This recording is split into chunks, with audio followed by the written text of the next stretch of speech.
Racewatch 12 with Cade Heidemann is brought to you by Builder's Service. NASCAR's top three has now competed on every form of track, with them taking on the Intermediate at Las Vegas this past weekend. There's a lot to get through from all three divisions, so let's start with the return of the Truck Series after their 2-week bye. Corey Heim and Kyle Busch went into the break as the top dogs in trucks, being the only two with wins so far this year.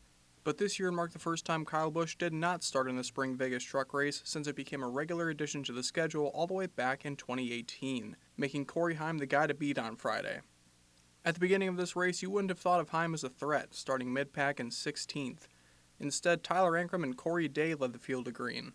Ankrum and Day would trade blows through the top of Stage 1, but around lap 18, defending champion Ty Majeski came up through the field to lead a few laps. They wouldn't even make it through Stage 1 before NASCAR's arch-nemesis returned to bog down the action. Rain. The trucks would be on and off pace laps for a while before dropping the green once more in Stage 2 under the lights. Even with the differing track temps, Ankrum had no issue returning to the front of the field. Chandler Smith and Stuart Friesen made charges up towards Ankrum, but no one could quite get close enough to the 18 before he captured the Stage 2 victory. After the Stage 1, Ankrum's star burned out. He would be mired in traffic after a pit stop and left the field to some different drivers. The front row trucks really woke up, with Majeski and Friesen still standing as heavy hitters as well. All the while, Corey Heim finally got his truck running out front where you'd expect the 11 to be. Towards the end of this thing, Heim became the truck to beat. He had the best long-run truck, and with the absence of cautions, he was able to run off with the win at Vegas, remaining the only full-time driver with wins on the board. We saw a lot of different drivers have their time to shine in the trucks, so let's see if the Xfinity guys carried the same trait into Saturday. Sammy Smith led the field to green, but they wouldn't get one lap in before the yellow flew for William Sawalich, who lost control and slammed the outside wall. And as is an unfortunate trend this year, Parker Retzlaff got caught up in it when other drivers were trying to avoid the 18. Sawalich would not be able to continue, but Retzlaff would. Back up front, Smith had that lead for the first 15 until he would be passed up for the lead by teammate and defending series champion Justin Allgaier. After this pass, the 8 car would not be in the lead for the rest of the day, while Allgaier was just getting started. Towards the end of Stage 2, we had a mid-race driver swap for the second week in a row, with Josh Williams surrendering his seat to Ty Dillon. This all happening with 3 to go in Stage 2 with a 3-way duel between the 7 and 19. Allgaier had the lead, but his fatal flaw was that he just barely missed his mark entering Turn 1, allowing Almirola to pass on the inside and hold him off for the stage win. Connor Zilic came to play on the start of Stage 3, overtaking both the 7 and 19 to lead a few laps. Almost 30 around the track before Allgaier caught his teammate and passed him for that lead.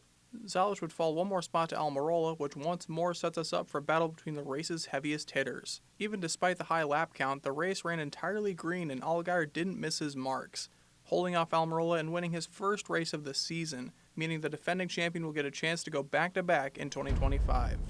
From a battle of many to a battle of few, we now go to the Cup Series race where it was more like a battle of the unlikeliest. Michael McDowell captured his first pole with Spire and led the field to green alongside Joey Logano. It took a whole lap and a half before Logano got the advantage over McDowell to become the first definitive leader of the day.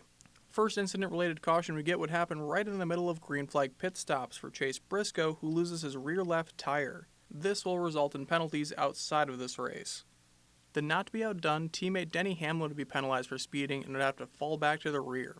Because of this fiasco in pit road, closing out Stage 1, we had a different top 5 than what was expected, with Austin Cindric being the one to come out on top. Lap 108 would be the time of our next caution for Shane Van Gisbergen, who goes around.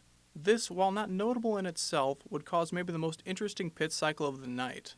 Christopher Bell, after his stop, left his pit box with a loose wheel that his team caught just in time to tell Christopher to stop in someone else's box.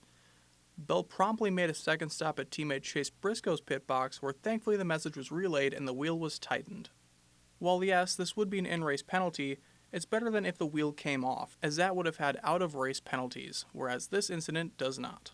At the green flag, we get an example as to what could have happened if Bell didn't get the wheel tightened. Coming down the back, Kyle Busch's right rear shears at the rim and falls off the car, a direct result of the wheel being put on incorrectly. Because of this, 2 of Busch's crew members will be joining 2 of Briscoe's crew members on a forced vacation. To close out Stage 2, we get a battle between Hendrick teammates Kyle Larson and William Byron. Larson would get around Byron with 3 to go and prove once more why he is a threat to be taken seriously, securing the Stage 2 victory. 30 to go, we finally see who would be in true contention to win, with Joey Logano, Josh Berry, and Daniel Suarez leading the field. All up until one final caution for Noah Gragson would cause a few drivers to dip down pit road, Logano being one of them. Unfortunately for him, he would drop from first all the way down into 22nd, leaving Josh Berry and Daniel Suarez to duel it out to the finish. Suarez got the advantage on the restart, but with 16 to go, Berry caught back up to Suarez and took advantage of him getting loose in turn 1. Berry was able to pull off a few good side drafts to get by Suarez and take the preferred line for himself. Josh Berry would be able to hold off the 99 and secure the win for his first ever career Cup Series victory, and the Wood Brothers' 101st win, putting them in the playoffs for the second consecutive year, a first in team's history since the inception of the current playoff format. Here are the points as they stand. The top 3 spots of Byron, Bell, and Reddick have not changed since Phoenix. Out of these 3, Byron had a few times where he was contending for the lead, but otherwise these 3 had quiet but solid days. The other Hendrick cars of Chase Elliott, Alex Bowman, and Kyle Larson are all up and round out the top 6. A new face up here in the top 16 is none other than race winner Josh Berry, who hasn't been seen up here yet, launching up 8 positions with his first ever win. Meanwhile, the only driver knocked off this list since last week is Kyle Busch, down to now 17th after having his wheel shear itself off because of a mishap on pit road. Then finally, to close out this week, here's your Wisconsin driver report. Starting off with trucks and the ThorSport guys, Luke Fenhaus turned in a 23rd place finish. There was a few bright spots to his day, competing in the front pack a few times, but overall it was a really quiet performance for the Wausau native. Meanwhile, as talked about earlier, Ty Majeski had a decent enough day, leading a total of 13 laps. It just didn't seem like he had a winning truck while Tyler Ankrum and Corey Heim were running the show. Still though, 4th place is a really good finish, and if he was looking for a decent points day, he certainly got it, especially on a day where it seemed ThorSport as a team was just not firing on all cylinders. Meanwhile, in Xfinity, we had quite the spread here. Josh Bilicki had an overall tough day, starting 34th and ending in 31st, still up but far from his best finish so far this year. Parker Retzlaff, you could say, had a decent enough day, considering the circumstance he was thrown into on lap 1 of this race, thanks to William Sawalich's wreck that inadvertently collected him. He relayed pretty good all things considered and salvaged a 21st place finish after starting 12th. Then up top once more is Sam Mayer. He has finished outside the top 10 only once so far this season, and with Vegas this marks his 3rd top 5, so far racking up good points, but the win has so far still eluded him, despite having strong enough cars to potentially pull it off. Still plenty of season to go here, and you'll be seeing all 3 of these guys return next week at Homestead, as will be the same for Ty Majeski and Luke Fenhaus in the Truck Series for yet another triple-header weekend. That's it for this week. For Racewatch 12, I'm Cade Heidemann.